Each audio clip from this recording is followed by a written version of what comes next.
سلامونه او نیکی هیلې ګرانو دوستانو، خدای دې وکړي چې روغ او جوړ اوسئ. افغانستانی نوین در سره سبسکرایب کړئ، له دوستان سره مو شریک کړئ. د نن ورځې کیسه ده تلوسه د خان بابا د هوس ښکار شوه. په یو کلي کې یو غریب او با ایمانه کارګر اوسېده چې ویس نومېده. ویس له خپلې نازولې لور او میرمنې سره ډېر ښکلی ژوند درلوده. د ورځې به یې کار او مزدوري کوله او د شپې لخوا به یې خپل لور او میرمنې سره ټوکې ټکالې کولې. ویس به تل ویلې چې کله کور ته راشم ټوله ستړیا مې ختمه شي. له خدای څخه شکرګزار یم چې ماته یې تلوسې په شان لور راکړې ده، او هېڅکله هم په دې خفه نه یم چې زه زوی نه لرم. د تلوسې مور به کله کله ویلې چې خدایه کاشکې ما یو زوی درلودلی، خو د ویس به هېڅکله دا خبره نه کوله. ویلې به یې شکر دی چې زه د تلوسې په څېر لور لرم.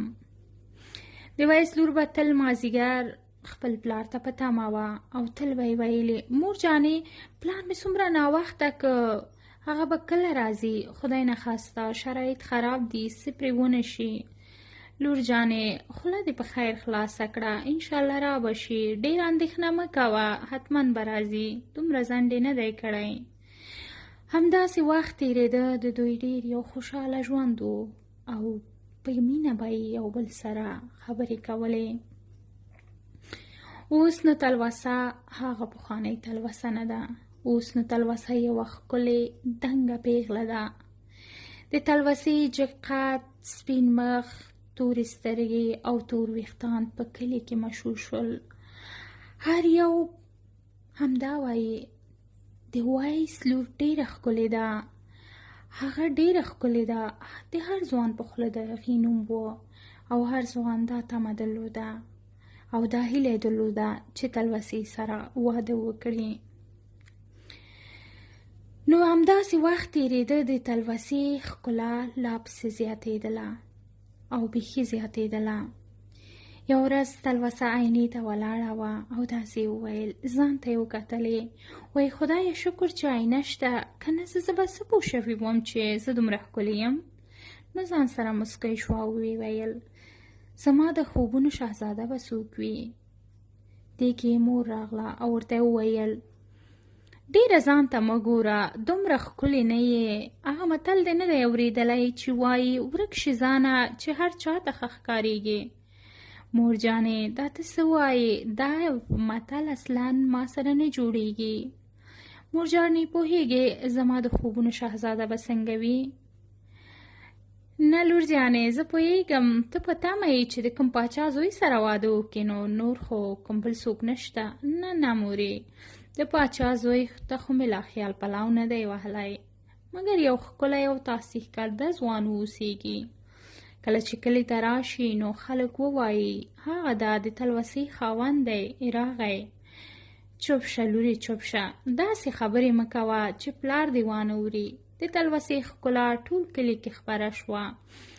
د کلي ملک چې 55 کاله عمر درلوده او 3 میرمنې او 13 اولاده یې درلودل، یو ورځ ناڅاپه د ویس کور ته راغی.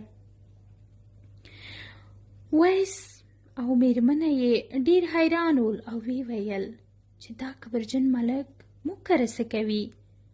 ملک صاحب ښه راغلی، مهرباني وکړئ راځئ راشئ کور ته، تاسو او موږ کره؟ ملک ورته وویل ولې در کره نشم درتلی ویسه؟ د ملک په څېره کې له ورایه د هغه بد نیت ښکارېده او ویس داسې فکر وکړ چې شاید کوم زوی ته یې تلوسه غواړي. ځان سره یې فکر وکړ چې د هغه مشر زوی خو زما هېڅ نه خوښېږي، هغه ښه اخلاق نه لري. سم له واره ملک شروع وکړه، ویسه زه راغلی یم چې تا سره ښیښ شم، ځکه د وطن شرایط هم خراب دي، پیغله لور په کور ساتل ښه نه دي. ویس ورته وویل زما لور یوه دانه ده او هېڅکله باڼه په سترګو نه درندېږي.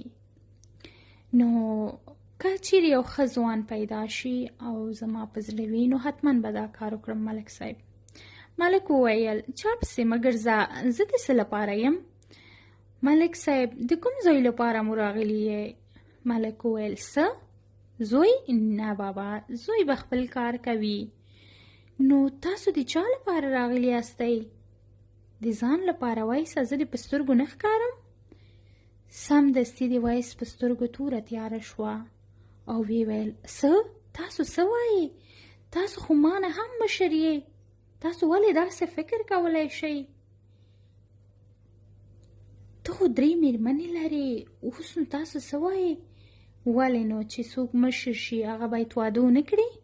خو لاړ شئ یو بله مشرې سره واده وکړئ. زما لور لا وړه ده، زما لور لا تر 18 کلنه نه ده شوې.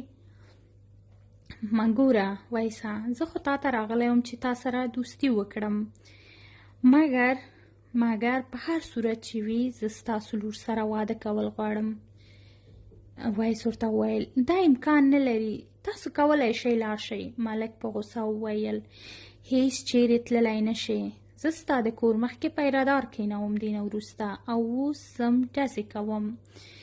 ملک د کور مخ ته ووته او 3 ډزې وکړې. کلي کې اوازه خپره شوه چې تلوسه نور د ملک مېرمن ده. بله ورځ تلوسه واده شوه. ټول کلي کې همدا ګنګوسه وه چې دا ویس ولې دا کار وکړ.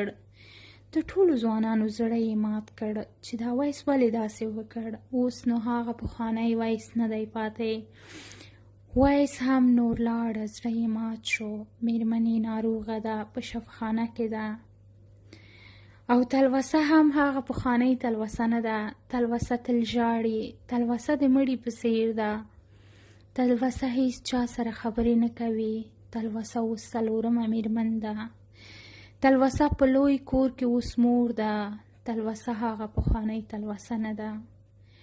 اوس نو د افغانانو ژوند موږ ویلی سو چې زموږ په هیواد کې دا ناوړه فرهنګونه او ناوړه دود و دستور همیشه دی او تل به وي.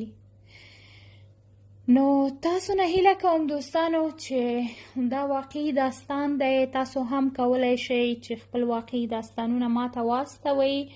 نو زه باید درته په اصلي نوم نه په بل نومونو باندې نشر کم. افغانستان نوین بیا هم وایم له ځان سره سبسکرایب کړئ، لایک کړئ، شیر کړئ. له تاسو نه ډیره زیاته مننه. خدای پامان.